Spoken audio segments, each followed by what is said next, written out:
Animals do not grow smarter and wiser. Animals that are born with lack of vision die out in the visual field. So nature kills 10,000 animals for each one it produces. I better do that with the worm. If you can spread this idea into all areas, worms are born, I don't know what I've got this. This is a drawing of a worm. The worm has light cells all over its body. They're very weak. They're eyes, but the early stages of the eye. So when this worm sticks its front end out of the ground and a bird sees it, it picks it off. But if it's born with more light cells up here, just a few more than this, and a bird's shadow comes, it retracts. Gotcha. And then eventually all the worms that survive have light cells over here.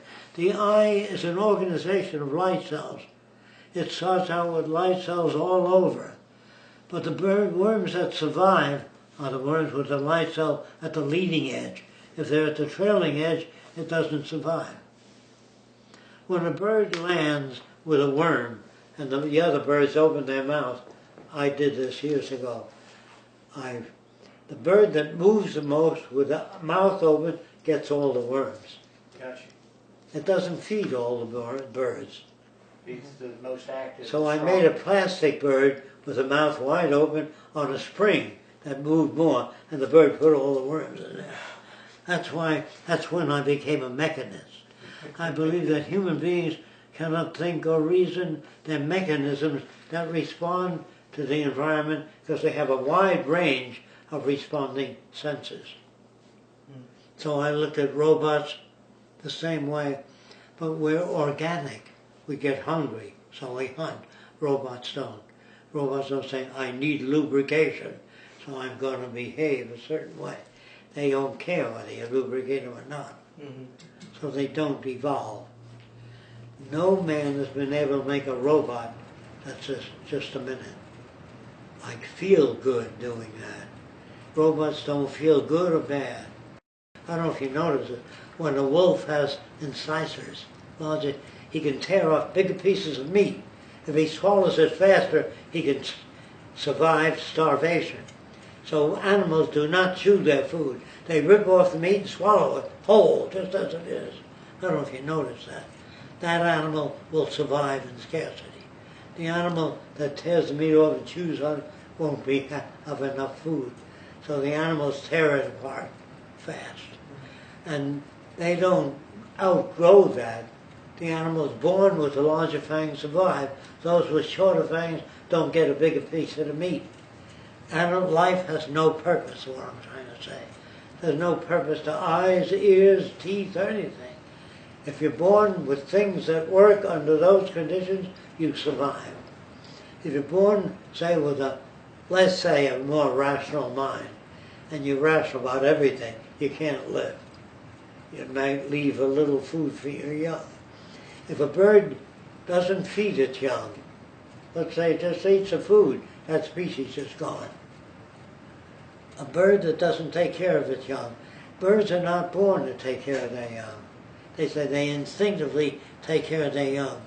The birds that don't feed their young are dead. They're gone. But if you start looking for purpose in life, everything seems to have a purpose. So you're looking at the successful birds that still exist. Under those conditions. Yes, under those conditions that feed their young, that's why they're there. It's not, yes. It's not, Same with humans. Yeah. You feed their young because they're not helpless. Chinese used to drown babies that were females. Right. Did you know that? Yeah. Because they can't feed them. Population. Eskimo would put his grandma out on the ice when there's a shortage of seals. And she never wanted to be put out there, so she always behaved very well. So it took an Eskimo who had a wonderful grandmother a little longer to put him out on the ice. It's very hard to accept that humans are machines. They're responding organisms. Very difficult.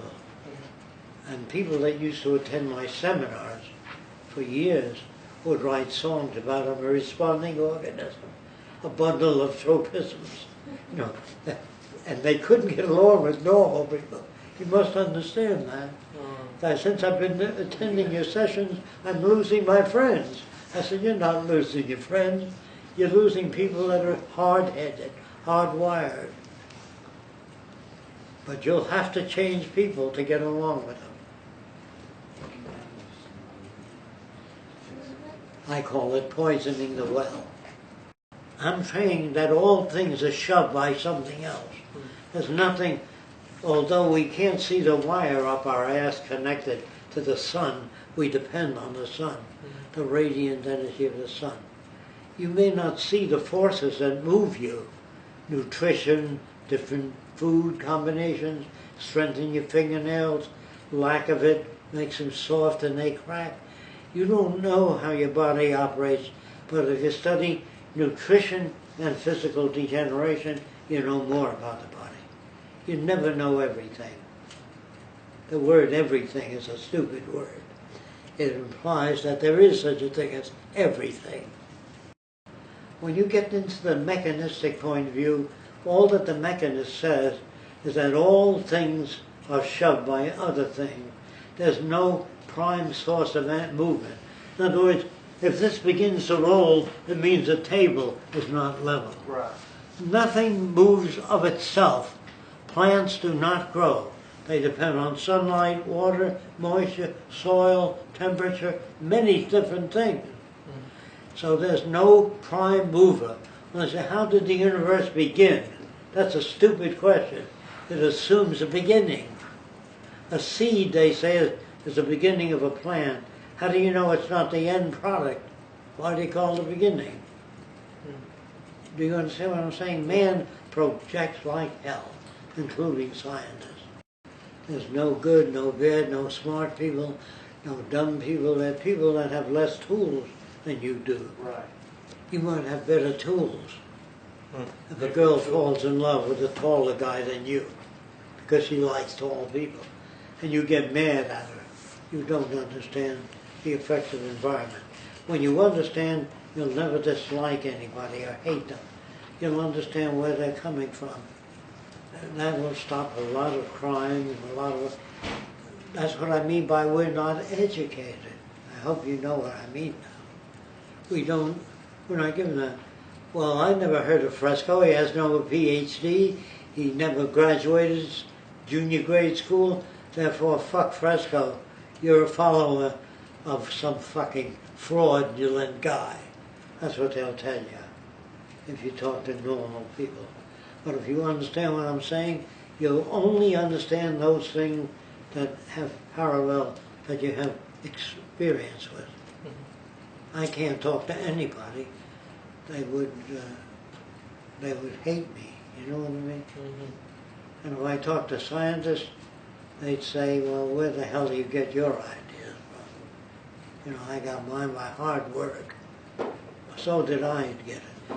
I worked very hard, questioning everything, trying to.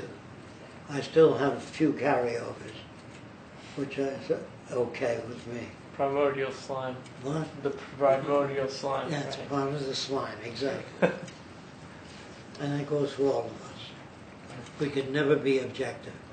Do you know why? We can never be open-minded. Because all of us have some of the slime. There are some of us that can accept a wider range of behavior due to background. If you don't have this background, if you've never been here, you'll retain what you've been given. But from now on, you're poisoned. You can't go back to the old way of thinking. You'll never be able to go back. There are no roads to yesterday. You know what I mean by that? You can't go backward and say, well, I become an atheist, now I'm going to become a Catholic again. Unless you see things differently. Believe in miracles, and you believe in people with power of telekinesis. If you don't know how they do that, you might go back to church. Were you once Christian? Yes. I was once a believer in God. Let's say that. Okay. I believe there's somebody that made the world, because that's what they told me. What made you change your mind? A motion picture called The Ten Commandments. You ever hear of it? By Yeah. Cecil B. DeMille. I saw it. With the old one, the original. And I came home and I said to my older brother, I don't understand the Egyptians. Didn't they believe in the same God we believe in? He said, no, maybe they were atheists. My brother was a little older. And I said, what's an atheist? Well, atheists believe that animals evolved. The giraffes ate things and made a longer neck, and animals went through evolution. He knew a little bit about evolution. And from my background at that time, that made more sense. I had enough of background. I said, gee, maybe there isn't a God. And I began to talk to people. They said, you're nuts. There's got to be a God. And then I read books on atheism a little bit, and it made more sense than God making a man and a woman out of clay, earth, and he turned them loose in the Garden of Eden. That would sound more like a fairy tale. I had enough of a background to make it. If I didn't, I would have rejected it. When the minister said it rains to make the plants grow, I said, why does it rain at sea? I really wanted to know. I was not an atheist. So he said, hold out your hands, and he beat me. And I began to doubt the wisdom of that guy. Then he said, God works in strange ways. After we die, we'll know why certain things happen. Today you won't understand it. So I bought the package. And then I said, why does a flood drown children? They've had no experience. And he said, because the Lord works in strange ways. We may not know that, but there's a reason for everything. And then he gave me some reasons. He did. He says a man he met went blind due to cataracts.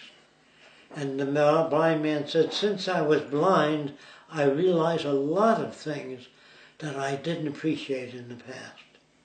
So he says the purpose of that guy going blind was to give him the realization of how wonderful it is to have sight, and then how wonderful it is to have senses. Right. So there's a reason for everything. And that stalled my ability to think things out.